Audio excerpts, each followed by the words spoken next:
الحمد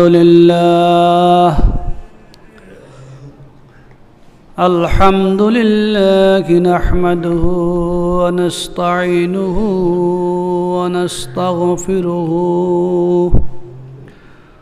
ونعوذ بالله من شرور أنفسنا ومن سيئات أعمالنا من يهده الله فلا مضل له ومن يضلل فلا هادي له ونشهد أن لا إله إلا الله وحده لا شريك له ونشهد أن محمدًا عبد الله ورسوله أما بعد فقد قال الله تعالى في كلامه المجيد والفرقان الحميد أعوذ بالله من الشيطان الرجيم بسم الله الرحمن الرحيم يريد الله بكم اليسر ولا يريد بكم العسر ولتكملوا العدة ولتكبروا الله على ما هداكم ولعلكم تشكرون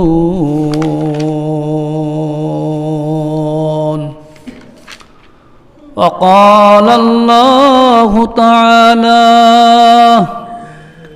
وإذ نجيناكم من آل فرعون يسومونكم سوء العذاب يذبحون أبناءكم ويستحيون نساءكم وفي ذلكم بلاء من ربكم عظيم أما بعد فقد قال رسول الله صلى الله عليه وسلم من قام ليلة العيدين محتسبا لم يمت قلبه يوم تموت القلوب أو كما قال النبي عليه الصلاة والسلام اللهم صل على محمد وعلى آل محمد كما صليت على إبراهيم وعلى آل إبراهيم إنك حميد مجيد সম্মানিত মুআজ্জাজ মুহতারাম সদর জলাস মুরব্বী নিজাম আসসালামু আলাইকুম ওয়া রাহমাতুল্লাহি ওয়া বারাকাতুহু সর্বত মহান রব্বুল আলামিনের পবিত্র দরবারে হাজারো লাখ কোটি শুকরিয়া জ্ঞাপন করছি যে আল্লাহ রব্বুল আলামিন আমাদেরকে দুনিয়ার সকল ঝামেলা মুক্ত করে মহান রব্বুল আলামিনের দরবারে আসার তৌফিক দান করেছেন। এই জন্য আমরা সকলে অন্তরস্থল থেকে প্রভুর দরবারে শুকরিয়া জ্ঞাপন করি আলহামদুলিল্লাহ। দরুদ ও সালাম প্রেরণ করছি মানবতার বিশ্ব নবী মুহাম্মদ রাসূলুল্লাহ সাল্লাল্লাহু আলাইহি ওয়াসাল্লামের উপর, जिनाके महान रब्बुल आलामीन आमादेर जन्य एकजन महान नबी हिसाबे पृथिवीते प्रेरण करेছেন। আল্লাহ পাকের শুকরিয়া এই জন্য জ্ঞাপন করছি যে আল্লাহ রাব্বুল আলামিন পবিত্র মাহে রমজান একটি মাস, রহমতের মাস, নাজাতের মাস, মাগফিরাতের মাস, যেই মাসে আমরা মহান রবের জন্য সিয়াম সাধনা করে মহান রবের সন্তুষ্টি অর্জন করার জন্য মহান রবের জন্য রোজা রেখেছি। রাত্রেবেলা তারাবির নামাজ আদায় করেছি, বিভিন্ন তসবিহ তাল জিকির আজকারের সাথে জড়িত ছিলাম। তো মহান রব্বুল আলামিন কতটুক আমাদের ইবাদত বন্দেগী আল্লাহ কবুল করেছেন, মহান রব্বুল আলামিন ছাড়া কেউ জানে না। জানে? আল্লাহ রাব্বুল আলামিন যদি দয়া করে মায়া করে আমাদের ইবাদত বন্দেগীগুলি কবুল করেন, আর ইবাদত বন্দেগী আমাদের জন্য কাল কিয়ামত নাজাতের জরিয়া হবে, মুক্তির কারণ হবে। আর যদি মহান রবের সন্তুষ্টি অর্জন করতে না পারি, মহান রবকে খুশি না করতে পারি, আমাদের মতো হতভাগা পৃথিবীতে আর কেউ নাই। আসেনি? নাই। আল্লাহ রাসূল মুহাম্মদ রাসূলুল্লাহ সাল্লাল্লাহু আলাইহি ওয়াসাল্লাম বলেছেন, ওই ব্যক্তির চেহারা মলিন হয়েছে, ওই ব্যক্তি লাঞ্ছিত হয়েছে যার কাছে রমজানুল কারীম প্রবেশ করলো, রমজানুল কারীম আসলো, এর পরও সে গুনাহ মাফের পূর্বে রমজানুল কারীম তার থেকে বিদায় নিয়েছে। গুনাহ মাফের পূর্বে পবিত্র মাহে রমজান চলে গেছেন বা শেষ হয়ে গেছেন। হেচ্ছে হতভাগা, হেচ্ছে লাঞ্ছিত, হেচ্ছে বঞ্চিত পৃথিবীতে আর কেউ নাই। কামা ক্বালা আলাইহিস সালাতু ওয়াস সালাম, যেইভাবে বিশ্বনবী মুহাম্মদুর রাসূলুল্লাহ সাল্লাল্লাহু আলাইহি ওয়াসাল্লাম বলেছেন, ওয়ারাগিবা আনফু রাজুলিন দাখালা আলাইহি রমাদান সুম্মা সালাকা ক্বাবলা আন ইয়াগফিরা লাহু। বিশ্বনবী মুহাম্মদুর রাসূলুল্লাহ সাল্লাল্লাহু আলাইহি ওয়াসাল্লাম বলেন, ওই ব্যক্তির নাসিকা মলিন হয়েছে, ওই ব্যক্তির নাসিকা মলিন হয়েছে, ওই ব্যক্তি ধ্বংস হয়ে গেছে। দাখালা আলাইহি রমাজান, যার কাছে পবিত্র মাহে রমজান প্রবেশ করলো, অতঃপর সেই পবিত্র মাহে রমজান পায়াও ক্ষমা প্রার্থনার আগে, ক্ষমা হওয়ার আগে পবিত্র মাহে রমজান চলে গেলেন। অর্থাৎ পবিত্র মাহে রমজান যে একটি মাস, তার কাছে আসলো পুরা মাসের 30টি রোজা, রাত্রিবেলা তারাবির নামাজ, এই মহান রবের একটি বিধান। এই বিধান পাওয়ার পরও যদি, পবিত্র মাহে রমজান পাওয়ার পরও যদি কোনো ব্যক্তি তার গুনাহগুলা ক্ষমা না করাতে পারে, তার চাইতে লাঞ্ছিত, তার চাইতে বঞ্চিত পৃথিবীতে আর কেউ নাই। আসেনি? তাহলে আমরা কতটুকু আমাদের গুনাহ মাফ করাতে পেরেছি, কতটুকু আল্লাহ রাব্বুল আলামিনের আমাদের গুনাহগুলি ক্ষমা করেছেন, আমরা কেউ জানি? কেউ গ্যারান্টি দিতে পারবো? কারো গ্যারান্টি নাই। কিন্তু গ্যারান্টি একটাই, যদি মহান রবের সান্নিধ্য অর্জন করার জন্য, মহান প্রভুর সন্তুষ্টি অর্জন করার জন্য যদি আমি পবিত্র মাহে রমজান রোজা রাখতে পারি, রাত্রেবেলা তারাবির নামাজ আদায় করি, কোরআন কারীম তেলাওয়াত করি, তসবিহ তাল জিকির আজকার করি, দান দক্ষিণা মানুষের কাছে বন্টন করে থাকি, হয়তো আল্লাহ রাব্বুল আলামিন আমার এই ইবাদত বন্দেগী কবুল করতে পারে কি না? পারে। পৃথিবীর সবচেয়ে নিকৃষ্ট জাতি হলো ইহুদি জাতি। কি জাতি? ইহুদি জাতি। অথচ ইহুদিদের ইতিহাস আমাদের জানা নেই। অনেক এই ইহুদিরা ছিল পৃথিবীর সবচেয়ে গাদ্দার, সবচেয়ে নিকৃষ্ট, সবচেয়ে বেয়াদব। আল্লাহ রাব্বুল আলামিন তাদেরকে অসংখ্য নেয়ামত দান করেছেন পৃথিবীতে। আল্লাহর নাজ ও নেয়ামত ভোগ করার পরও, আল্লাহর নেয়ামত ভোগ করার পরও তারা মহান রবের দাসত্ব করে নাই, আল্লাহর নেয়ামতের নাশুগিরি করছে, অকৃতজ্ঞ হয়েছে। ইহুদিরা হলো হযরত মূসা আলাইহিস সালাতু ওয়াসসালামের ধর্মাবলম্বী। কার? মূসা আলাইহিস সালাতু ওয়াসসালামের ধর্মাবলম্বী, অর্থাৎ বনী ইসরাইল জাতি। ইতিহাস লেখে, তাফসীর লেখে আল্লাহ রাব্বুল আলামিন বনী ইসরাইলদের মধ্যে 70,000 নবী প্রেরণ করেছেন। কত হাজার?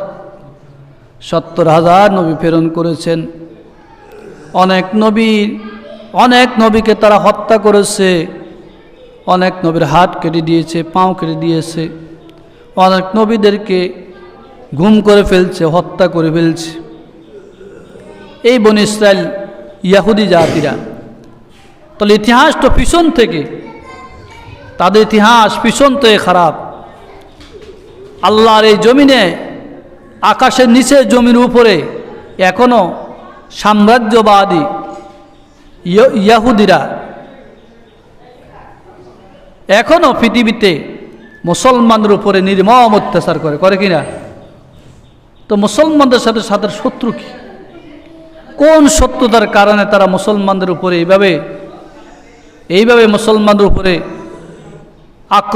আক্রমণ করতেছে? অর্থাৎ এই সূত্রপাত পিছন থেকে। তারা তাদের নবীদের সাথে কি অন্যায় করেছে, অপরাধ করেছে। মুসলমানদের উপরে তারা অবিচার করতেন।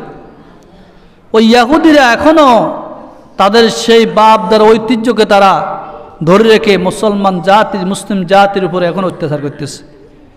তো না, ইসরায়েলদের সাথে আমাদের কি সমস্যা?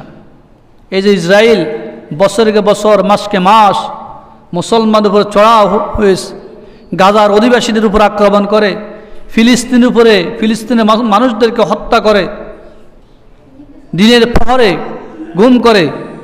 এই মুসলমানগুলা কি অপরাধ করছিল? তাদের মূল শত্রুতা পিছন থেকে। এই ইয়াহুদিরা, এই মূসা আলাইহিস সালাম ধর্মাবলম্বী বনী ইসরাইল, এরা পৃথিবীতে এমন ঘটনা করতেন, এমন ঘটনা ঘটাতেন যে ঘটনাগুলা ইতিহাসে বিরল। এমনকি তারা শিশু সন্তানদেরকে হত্যা করতেন, নারীদেরকে জীবিত রাখতেন। এরকম জঘন্য অপরাধ তারা এই পৃথিবীতে করেছে। মূসা আলাইহিস সালাতু ওয়াসসালাম জওয়ানায় যখন আল্লাহ নবী মূসা আলাইহিস সালাতু ওয়াসসালাম পৃথিবীতে আসবে, এই খবর পেল তৎকালীনের সম্রাট, সেই যাযাবর, সে অত্যাচারী শাসক ছিল ফেরাউন। কে ছিল? ফেরাউন। এই ইহুদিদের কিছু ইতিহাস আমাদেরকে জানা দরকার কিনা? তখন আমরা বুঝতে পারবো তারা কি আসলে কতটুকু মুসলমানের জন্য ভালো, কতটুকু খারাপ। এই যে মূসা আলাইহিস সালাতু ওয়াসসালাম যখন পৃথিবীতে আসবে, তখন তারা মূসা আলাইহিস সালাতু ওয়াসসালাম যেন পৃথিবীতে না আসতে পারে, ওই ফেরাউন গণকে যখন বলছে, হে ফেরাউন, তোমার দেশে অনতি বিলম্বে এমন এক পয়গম্বর আসবে, এমন এক নবী আসবে, যেই নবী পৃথিবীতে আগমন করলে তোমার সমস্ত রাজ্য, সমস্ত ক্ষমতা ধূলিসাৎ হয়ে যাবে। তোমার এই রাজপাট থাকবে না। পৃথিবীর দাম্ভিক্য ভয়ঙ্করী, দাম্ভিক্য অহংকারী কিছুই থাকবে না, সব ধূলিসাৎ হয়ে যাবে। তো ফেরাউন তো তৎকালীন যখন সম্রাট ছিল, সবচেয়ে বড় জালেম বাদশাহ ছিল, সে তখন সেই সারা পৃথিবীতে আইন জারি করলেন। এই বছরের ভিতরে বা এই কয়েক বছরের ভিতরে বা এই বছরের ভিতরে যত সন্তান দুনিয়াতে আসবে, সকল সন্তানকে হত্যা করা হবে। আর নারী সন্তান পৃথিবী আসলে তাদেরকে রাখা হবে। তাদেরকে কি? তার নেটওয়ার্ক কত বড় দেখেন। অর্থাৎ যদি পৃথিবীতে যদি কোনো পুরুষ সন্তান আসে তখন তার ভিতরে নবী আসবে, আর ওই নবী ক্ষমতা দখল করবে, শেষ পর্যন্ত আর গদি থাকবে না, ক্ষমতা থাকবে না। এই জন্য সে আইন জারি করে দিয়েছে সারা পৃথিবীতে যে যত পুরুষ সন্তান পৃথিবী আসবে সবাইকে হত্যা করবে, আর নারী সন্তান পৃথিবীতে আসলে তাদেরকে রেখে দিবে। কারণ নারীদের মধ্যে কোনো নবী আইয়ে না, আসেনি, নারীদের মধ্যে নবী আসে। এ আল্লাহ তাআলা বনি ইসরাইলকে, মূসা ধর্মাবলম্বীদেরকে আল্লাহ পাক এ জালেম শাসিত সে ফেরাউনের কবল থেকে রক্ষা করেছেন। আল্লাহ রাব্বুল আলামিন সেই খোঁটা বনি ইসরাইলকে আল্লাহ দিচ্ছেন মুসলমানদেরকে। আল্লাহ পাক বলেন, ওয়াজনাজ্জাইনাকুম মিন আলি ফিরআউনা ইয়াসুমুনাকুম সুআল আযাব, আমি তোমাদেরকে ফেরাউন জাতির কবল থেকে মুক্তি দান করেছিলাম। ইয়াসুমুনাকুম সুআল আযাব, যখন তোমাদেরকে ফেরাউন কঠিন আযাবের ভিতরে গ্রেফতার করেছিল।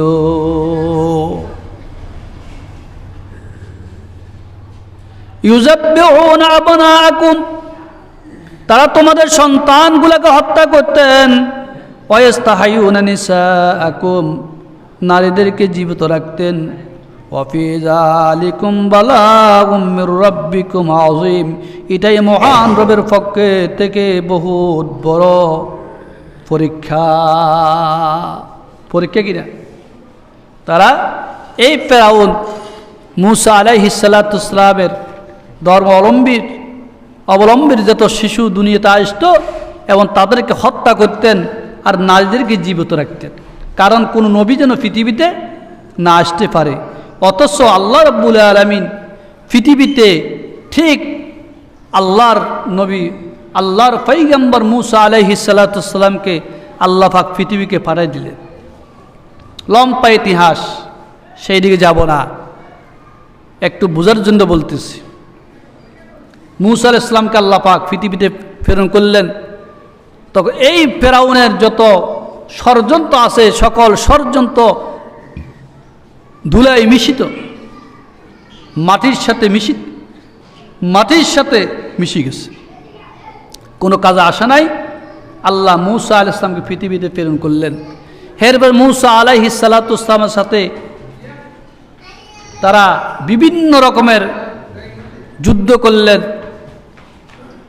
অত্যাচার অবিচার করলেন, কিন্তু আল্লাহ নবী মূসা আলাইহিস সালাতুস সালাম কিছু করতে পারেন নাই। আল্লাহ পাক ফেরাউনের কবল থেকে যখন এই বনী ইসরাইলদেরকে রক্ষা করলেন, এরা শেষ পর্যন্ত তার নবী মূসা আলাইহিস সালাতুস সালামের সাথে বেয়াদবি করছে। কেমন বেয়াদবি? এই ইহুদিবাদীরা। মূসা আলাইহিস সালাতুস সালাম আল্লাহর হুকুমে পাহাড়ি অঞ্চলে গেছেন, ধ্যানে মগ্ন, সেইখানে 40 দিন পর্যন্ত থাকবেন। আল্লাহ পাক মূসা আলাইহিস সালামকে ওহী দিবেন, নবুয়ত দান করবেন।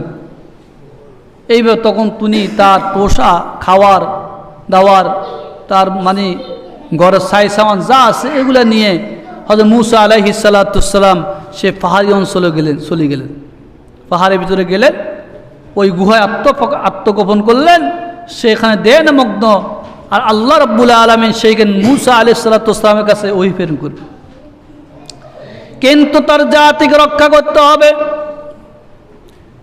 মূসা আলাইহিস সালাতুস সালাম তার জাতির মুসলিম যারা ছিল, মুসলমান, তাদেরকে দেখাশোনা করার জন্য তার ভাই হারুন আলাইহিস সালাতুস সালামকে রাখি গেলেন। হারুন, তুমি তাদের সাথে তাদের দেখাশোনা করিবা। কাকে রাখছে? আল্লাহ নবী মূসা আলাইহিস সালাতুস সালাম যখন 40 দিন পর্যন্ত সেই পাহাড়ি গুহার ভিতরে আত্মগোপন করলেন, সেইখানে ধ্যানে মগ্ন হলেন। আল্লাহ রাব্বুল আলামিন मूसा अलैहिस्सलातुस्सलामके ওহী দান করলেন, কিতাব দান করলেন, যেই কিতাবের নাম হলো তাওরাত কিতাব। কি কিতাব? এই মর্মে মূসা, আমি তোমাকে নবুয়ত দান করেছি, তুমি নবী হয়ে তোমার জাতির কাছে যাইবা, তোমার জাতিদেরকে দিনের দাওয়াত দিবা, এক রবের দাওয়াত দিবা। আর আমি মূসা আল্লাহর পয়গম্বর, মূসা কালিমুল্লাহ, আমার স্বীকৃতি প্রদান করবা। এইদিকে মূসা আলাইহিসসালাম জাতিরা গরুর বাচ্চা বানিয়ে ওই গরুর বাচ্চার মুখের ভিতরে কিছু হ্যাক ঢুকাই দিলেন, আর গরু বাচ্চা জীবিত হয়ে গেল। কারণটা কি? কারণ হলো হযরত জিবরাইল আলাইহিসসালাম মূসা আলাইহিসসালামের কাছে ওহী নিয়ে আসতেন, ওই ওহী নিয়ে আসতেন যে ঘোড়ার পিঠে করে, ওই ঘোড়ার পায়ের তলে যে হ্যাক ছিল, কাদা, ওই কাদার ভিতরে জীবন ছিল। ওই হযরতে মূসা আলাইহিসসালামের সেই ঘোড়ার পায়ের নিচের কিছু হ্যাক নিয়ে ওই গরুর বাচ্চা খাওয়াই দিলেন। গরুর বাচ্চা আওয়াজ করতেছে, চিল্লাতেছে, কথা বলতেছে। আল্লাহ, তখন তারা বলতেছে, দেখো এটাই তোমাদের রব, এটাই তোমাদের প্রভু। মূসার রবের উপর কোনো ঈমান আনবে না, মূসার রব বলতে কিছু নাই। এইটা শিরক করলো কিনা? আল্লাহ মূসা ইসলামকে জানাই দিছে কোথায়? ওই তুর পর্বতের ভিতরে, যেখানে ধ্যানে মগ্ন ছিলেন, সেখানে আল্লাহ মূসার কাছে ওহী প্রেরণ করলেন, মূসা যাও, তোমার জাতিরা গোমরা হয়ে যাচ্ছে, তোমার জাতিরা শিরক করে, মানে গরুর বাচ্চা তৈরি করে মাহবুব স্বীকার, খোদা বানায়, রব বানায়, তাকে রব স্বীকার করে, তুমি এখন এখানে কেন বসে আছো? আল্লাহ পাক ওই কথা বলতেছেন, ওয়াইজ ওয়া'আদনা মূসা 40 লাইলাতান সুম্মা তাখাযতুমুল ইজলা মিন বাদিহি ওয়া আনতুম যালিমুন। যখন আমি মূসা আলাইহিসসালামের সাথে 40 দিনের ওয়াদা করলাম, অঙ্গীকার করলাম, সুম্মা তাখাযতুমুল ইজলা, অর্থাৎ ওয়াইজ ওয়া'আদনা মূসা 40 লাইলা, তুমি 40 দিন পর্যন্ত এখানে ধ্যানে মগ্ন থাকো। 40 দিনে ওয়াদা করেছি, 40 দিন পর্যন্ত আমার ইবাদত বন্দেগী করবে, আমার উপাসনা করবে, সমাজের সাথে, রাষ্ট্রের লোকের সাথে কোনো সম্পর্ক থাকবে না। তখন মূসা আলাইহিসসালামের না থাকার পরিপ্রেক্ষিতে তারা গরু বাচ্চা বানালেন। সুম্মা তাখাযতুম ইজলা মিন বাদিহি, তারপরে তারা একটা গরুর বাচ্চা বানায়, সেইখানে ওয়া আনতুম যালিমুন, তোমরা জুলুম করেছো। আল্লাহ বলতেছে সুম্মা তাখাযতুমুল ইজলা, তোমরা একটা গরুর বাচ্চা বানিয়েছো, মিন বাদিহি, তারপরে। কার পরে?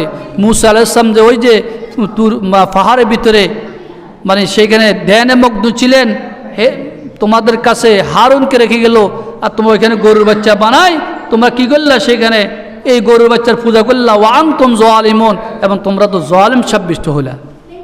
গরু বাচ্চা বানাই, সেখানে পূজা করে, রব স্বীকার করে, তোমরা কি করলা? তোমরা নিজেকে জালিম সাব্যস্ত করলা। কে বলতেছেন? আল্লাহ বলতেছেন। তাহলে এই যে বনী ইসরাইল কত কট্টরপন্থী ছিলেন, কত খারাপ ছিলেন, অথচ আল্লাহ রাব্বুল আলামিন তাদেরকে সেই ফিরআউনের কবল থেকে আল্লাহ তাআলা রক্ষা করেছিলেন। এরপরও এই জাতি আল্লাহর উপর ঈমান আনে নাই, নবী মূসা আলাইহিসসালামের উপর ঈমান আনে নাই। ওই সম্প্রদায় এখনো পৃথিবীতে আছে কি না? ওই সম্প্রদায় এখনো পৃথিবীতে আছে, যারা ইয়াহুদি। এই ইয়াহুদা, হযরত ইয়াকুব আলাইহিসসালামের একটা সন্তান নাম ছিল ইয়াহুদা। এই ইয়াহুদার থেকে ইয়াহুদি, এরা সবচেয়ে জঘন্য, খারাপ, সবচেয়ে বাটপার, সবচেয়ে মানে নিকৃষ্ট জাতি ছিল, মানে উগ্রতা ছিল, সে সন্ত্রাস ছিল। তার থেকে সেই ইয়াহুদি বাইর হয়েছে। এরপরে আল্লাহ রাব্বুল আলামিন তাদেরকে আবার ক্ষমা করলেন। আল্লাহ বলতেছে, এই যে গরু বাচ্চা বানাইবার পরে তোমাদের উপরে শাস্তির কথা বলবো, শাস্তি দিব, কিন্তু অথচ তোমাদেরকে সে শাস্তি থেকে আমি রক্ষা করলাম, হেফাজত করলাম। সুম্মা আফাউনা আনকুম মিন বাদি যালিকা লাআল্লাকুম তাশকুরুন। অতঃপর আফাউনা আনকুম মিন বাদি যালিকা, উহার পরে আমি যখন তোমাদেরকে ক্ষমা করলাম, মাফ করলাম, লাআল্লাকুম তাশকুরুন, সম্ভবত তোমরা আমার কৃতজ্ঞতা প্রকাশ করিবা, আল্লাহর কৃতজ্ঞতা প্রকাশ করিবা। অথচ তারা কৃতজ্ঞতা দূরের কথা, তার কাছে কিরাও নাই। এই ইহুদিরা তার কাছেও কি নাই। আল্লাহ তাআলা যত নেয়ামত তাদেরকে দান করছে, প্রত্যেকটি নেয়ামতের অকৃতজ্ঞ এবং তারা ছিল। প্রত্যেকটি নেয়ামতের সাথে তারা কি করছেন? গাদ্দারি করছেন। আল্লাহু আকবার।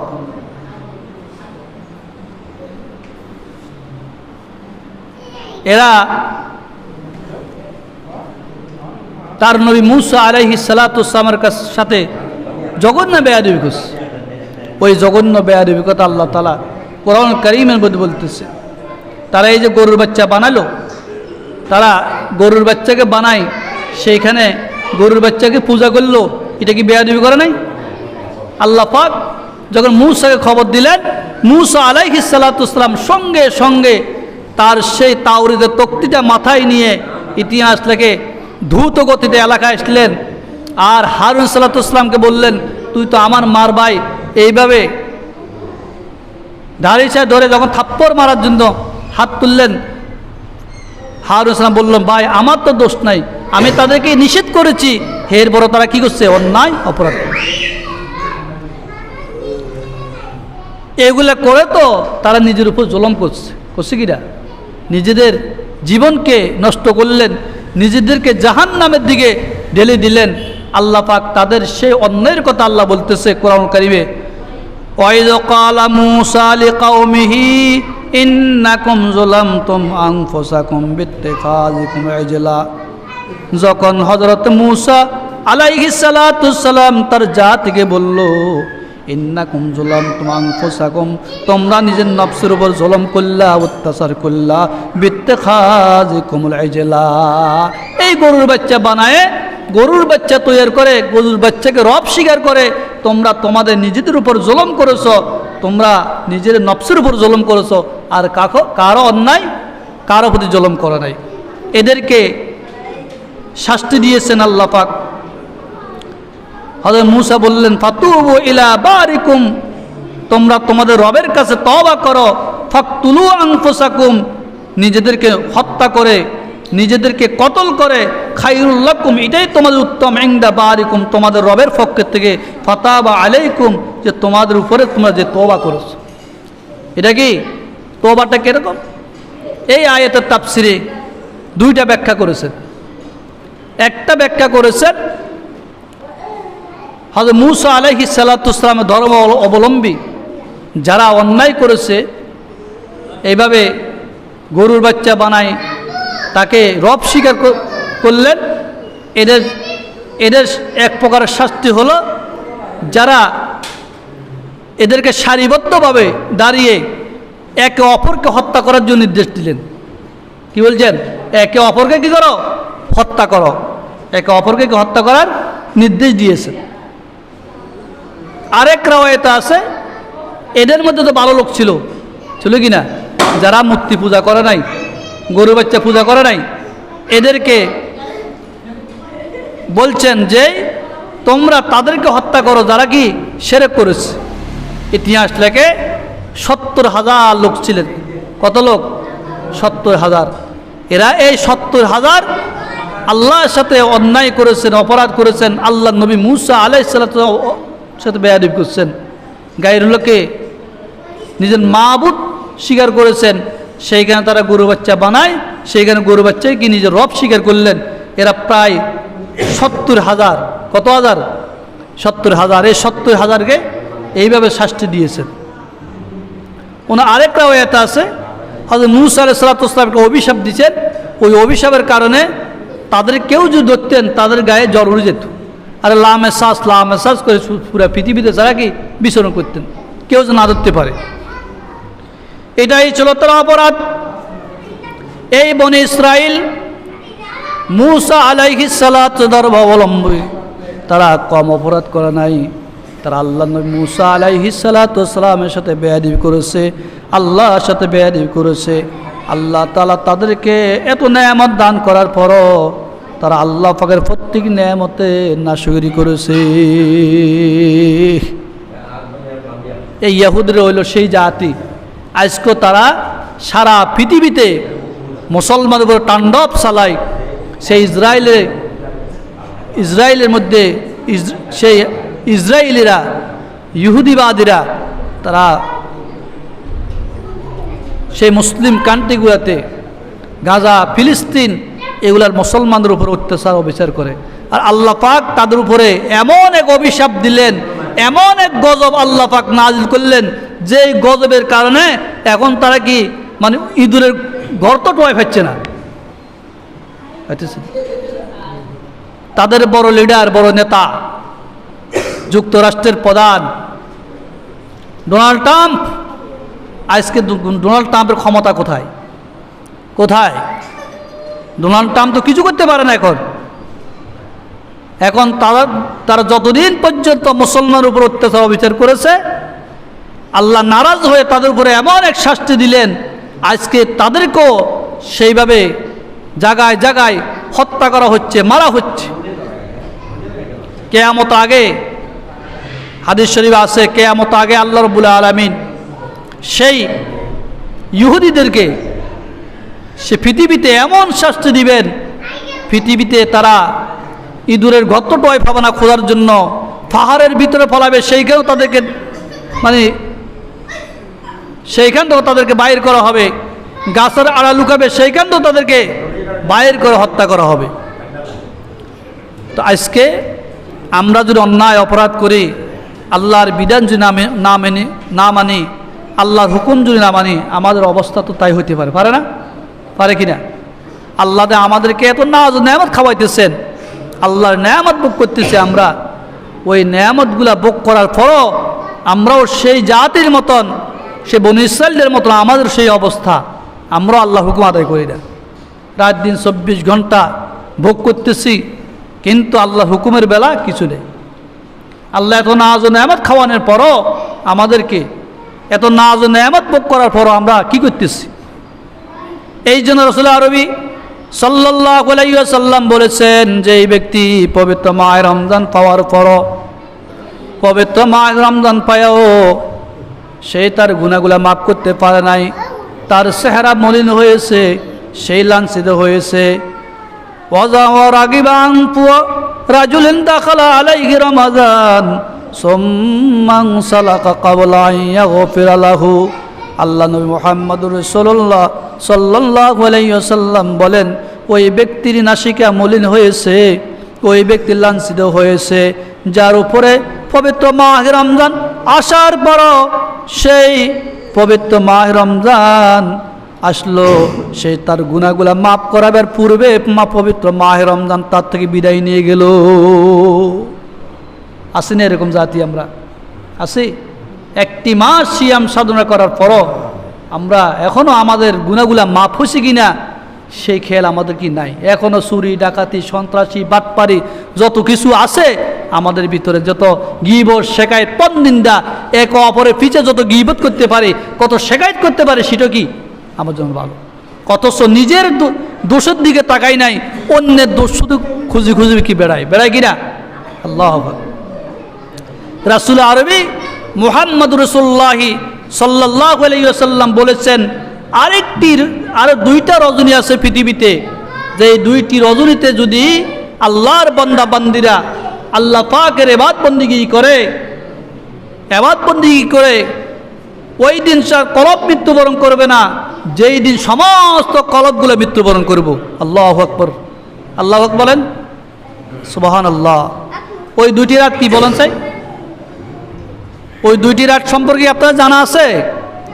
কথা বলেন, জানা নাই? সেই 2টি রাত হলো 2টা ঈদের রাত, ঈদুল আজহার রাত আর ঈদুল ফিতর রাত। ঈদুল ফিতর আর ঈদুল আজহা, এই দুইটি রাত খুব গুরুত্বপূর্ণ রাত। এই দুইটি রাত খুব দামি রাত। এই দুইটি রাত যদি কেউ ইবাদত বন্দেগী করতে পারে, ওই দিন তার কলব মরবে না। যেই দিন পৃথিবীর সমস্ত কলব মারা যাবে, সেই দিন হাসর ময়দান। কলব মারা যাবে, সকল মানুষ মারা যাবে, কিন্তু ওই দুই ব্যক্তি মারা যাবে না। ومنها هي ليلة العيدين فقد قال عليه الصلاة والسلام من قام ليلة العيدين محتسبا لم يمت قلبه يوم تموت القلوب। আল্লাহ নবী মুহাম্মদুর রাসূলুল্লাহ সাল্লাল্লাহু আলাইহি ওয়াসাল্লাম বলেন, কালকে কিয়ামতের ময়দান যেই ব্যক্তি দুইটা ঈদের দিন জাগরো থেকে ইবাদত বন্দেগী করলো, আল্লাহর হুকুম আদায় করলো, মুহতাসিবান সওয়াবের আশায় সওয়াব নিয়তে লাম ইয়ামুত কলবাহু, ওই দিন তার কলব ইয়ামুতু কলবাহু ইয়াউমা তামুতুল কুলুব, যেই দিন সমস্ত কলব মারা যাবে, সেই দিন তার কলব মারা যাবে না। সেই দিন এই কলব মৃত্যুবরণ করবে না, অর্থাৎ সেই দিন জাগ্রত থাকবে, জীবিত থাকবে, অথচ পৃথিবীর সকল মানুষ মারা যাবে। তাহলে আমরা কি এই দুই রাত ইবাদত বন্দেগী করতে পারবো না? অবশ্যই পারি, যতটুকু পারি। আরেক হাদিসে আছে সদগায়ে ফিতরের ব্যাপারে। আমরা পবিত্র মাহে রমজানকে সিয়াম সাধনা করলাম, পবিত্র মাহে রমজান রোজা রাখলাম। এই রোজা রাখার পরে আমাদের উপরে আল্লাহ পাক সদগায়ে ফিতর নির্ধারণ করেছেন। এই সদগায়ে ফিতরটা হলো আমার রোজার কাফফারা। রোজা কি কাফফারা? আমি বিগত একটি মাস পর্যন্ত সিয়াম সাধনা করলাম, রোজা রাখলাম, ওই রোজাটা হলো, ওই রোজার কাফফারা হলো কি, মানে সদকাতুল ফিতর। আর এই সদকাতুল ফিতর আল্লাহ তাআলা ওয়াজিব করেছেন, যার উপর যাকাত ওয়াজিব, তার সদকায়ে ফিতর কি ওয়াজিব। এখন সদকায়ে ফিতর আমরা কিসের দ্বারা দিব? গেহু, আটা, খেজুর, এগুলোর দ্বারা। এখন তার কতটুক? তার মানে ফেকার কিতাবে লিখছে 15 কেজি। 1 কেজি 1250 টাকা, 1 কেজি 1250 টাকা গেহু অথবা আটা, হয়তো খেজুর। তো এহতিয়াতান 2 কেজি, কারণ 2 কেজি হলে মানে মিলে না। 2 কেজি ধরেন, 2 কেজি আটা হয়তো 2 কেজি গেহু। তো 2 কেজি গেহুর দাম কত, 2 কেজি আটার দাম কত প্রচলিত বাজারে, ওই প্রচলিত বাজার হিসাবে আপনারা কি করবেন? হিসাব করবেন। তো প্রচলিত বাজার হিসাবে এখন 2 কেজি আটার দাম এবার 110 টাকা নির্ধারণ করা হয়েছে। কত টাকা? 110 টাকা নির্ধারণ করা হয়েছে। এই নিম্নে 110 টাকা আমরা একজনের সদকায়ে ফিতর আদায় করতে হবে।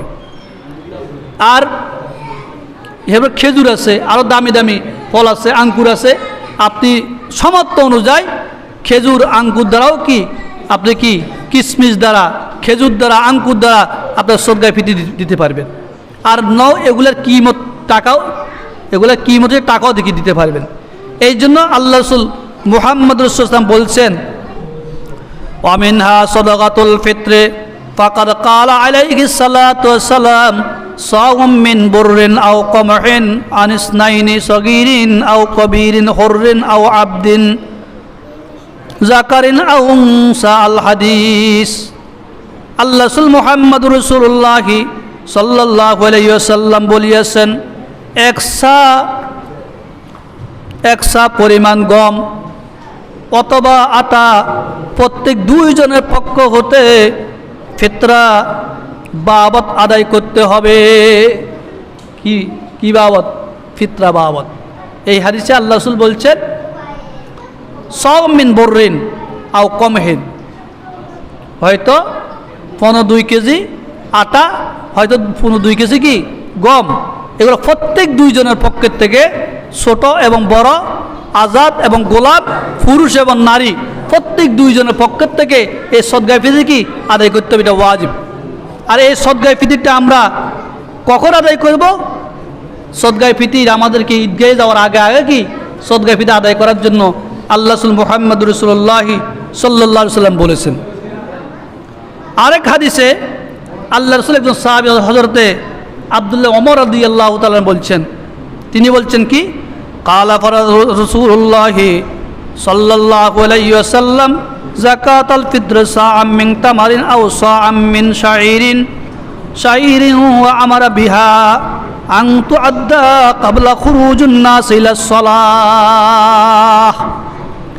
আল্লাহ রাসূল সাহাবী হযরত আব্দুল্লাহ ইবনে ওমর রাদিয়াল্লাহু তাআলা আনহুতে বর্ণিত, তিনি বলেন বিশ্বনবী মুহাম্মদুর রাসূলুল্লাহ সাল্লাল্লাহু আলাইহি ওয়াসাল্লাম সদকায়ে ফিতর নির্ধারণ করেছেন সাআম মিন তামারিন, একসা খেজুর, আও সাআম মিন শাইরিন, একসা জব, একসা খেজুর অথবা একসা জব, অর্থাৎ 15-2 কেজি খেজুর, 15-2 কেজি জব, এগুলা আমারা বিহা আন তুআদ্দা ক্বাবলা খুরুজুন নাস ইলা সালাহ, এগুলা ঈদের নামাজে মানুষ ঈদের নামাজে যাওয়ার পূর্বে পূর্বে আদায় করে দেওয়া।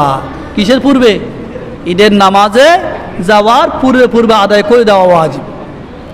কিন্তু সদকা ফিতর ওয়াজিব হয় ঈদের দিন, সাদ উল্লেখ সদকা ফিতর কি ওয়াজিব হয়, আমরা আগে দিই সমস্যা নাই, পরও দিই সমস্যা নাই, পরও দিতে পারেন। কিন্তু সুন্নত হলো, নিয়ম হলো ঈদের দিন ঈদগাহে যাওয়ার পূর্বে পূর্বে মানুষ যখন ঈদগাহে যাবে, ঈদগাহে যাওয়ার আগে আগে, ঈদের নামাজের আগে আগে সদকা ফিতরটা আদায় করে দেওয়া কি ওয়াজিব। কি বলেন? তবে এই সদকা ফিতর অবশ্যই আমাদেরকে কি আদায় করতে হবে, আদায় তো করতে হবে কি না। আমরা অনেক সময় দেখা যায় আমরা অলসতা করে কি করি, সদকা ফিতর আদায় করি না। অবশ্যই আমাদেরকে সদকা ফিতরকে আদায় করতে হবে। এই যে গুরুত্বপূর্ণ কিছু মাসলা আমরা আলোচনা করলাম। আর আগামীকাল তো আমাদের ঈদ উল ফিতর নামাজ। ঈদ উল ফিতরের সুন্নত হলো ঈদ উল ফিতরের ময়দানে আসার আগে আগে মিষ্টি মুখ করে আসা হলো সুন্নত। মিষ্টি মুখ করে আসা সুন্নত। এক পথে আসা, আরেক পথে যাওয়া, আরেক পথে কি যাওয়া। ঈদ উল ফিতরের দিন মিষ্টি মুখ করে আসা হলো সুন্নত। আর একটা তাকবীর আছে, আল্লাহু আকবার, আল্লাহু আকবার, লা ইলাহা ইল্লাল্লাহু, আল্লাহু আকবার, আল্লাহু আকবার, লিল্লাহিল হামদ। এই তাকবীরটা আমরা পড়বো, পড়তে পড়তে ঈদের ময়দানে আসবো। আর ঈদ উল ফিতর হলো বাইরে থেকে মিষ্টি মুখ করি যাওয়াটা হলো কি সুন্নত। তো অবশ্যই ঈদের দিন আমরা গা গোসল ধুইব, নখ কাটবো, লাগাইবো, মানে জামা পরে ভালো জিনিস পরিধান করে, আপনার যেগুলো আছে, আপনি দামি দামি শার্ট কিনি, দামি দামি পাঞ্জাবি, এগুলো নিয়ে কি যাইতে হবে। আল্লাহ আমাদেরকে